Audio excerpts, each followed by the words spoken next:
Huwag na nating guluhin pa ang ating isipan, mga kapobre. Ituon na lang natin ang ating atensyon na ang eleksyon ng barangay at SK ay magaganap sa November 2, 2026. Dahil hanggang ngayon po ang Korte Suprema ay hindi pa po nagdesisyon sa petisyon ni Attorney Makalintal.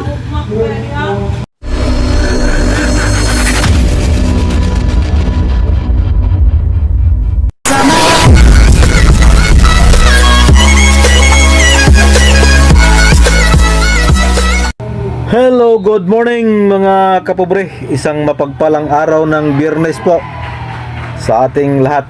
So salamat at humupa na po dito sa amin ang bagyong Opong. So ngayon ay pizza 26 na po ng September. Panibagong araw, panibagong biyaya, panibagong pag-asa at panibagong vlog mga kapobre. So ngayong umaga, pag-usapan muli natin barangay at SK election. So 5 araw na lang mga kapobre.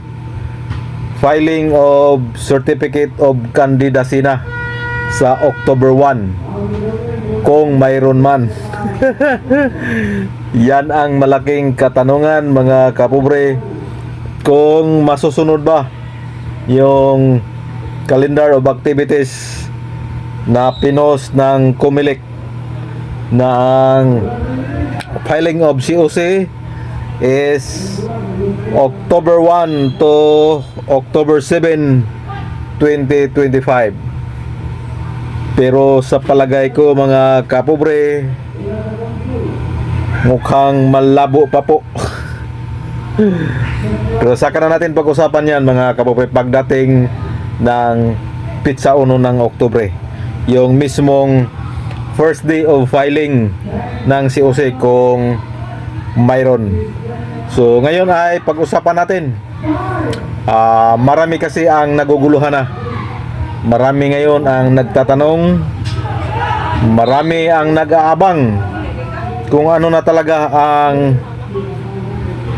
status sa Republic Act 12232 na nagtatakda sa barangay at SK election sa November 2, 2026. So ganito na lang para di na tayo malito mga kapobre, para di na tayo maguluhan pa. Tanggapin na lang natin mga kapobre na ang umiiral na batas ngayon po ay ang Republic Act 12232.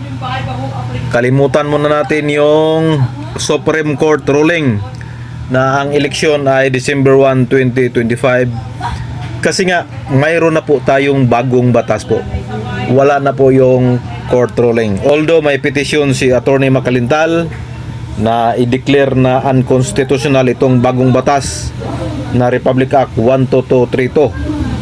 Subalit po, hanggang ngayon ay hindi nagdesisyon ang Korte Suprema. So kung walang desisyon ang Korte Suprema, ibig sabihin ang mananaig na batas ay ang Republic Act 12232, kung saan ang eleksyon sa barangay at SK ay itinakda sa susunod na taon, November 2, 2026. Yan po ang bagong batas. Kasi nga marami pa rin ang hindi makapag-move on doon sa December 1, 2025. So halimbawa naman, i-declare na unconstitutional at kakatigan ng Korte Suprema ang petisyon ni Attorney Makalintal, ay napakaiksi na po ng panahon para ituloy ang December 1, 2025 election. So ano ang mangyayari? Di naman pwede na imikos-mikos lang ng COMELEC ang barangay at SK election. Kailangan talagang paghandaan yan dahil nationwide yan na eleksyon. So again, gusto lang nating ipaabot sa ating mga kababayan na ang umiiral na batas po ngayon ay walang iba po kundi ang Republic Act 12232.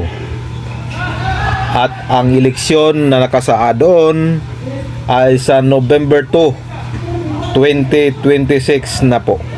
So yan lang ang ating update sa Barangay at SK election. Magandang umaga sa inyong lahat. Bye-bye and God bless.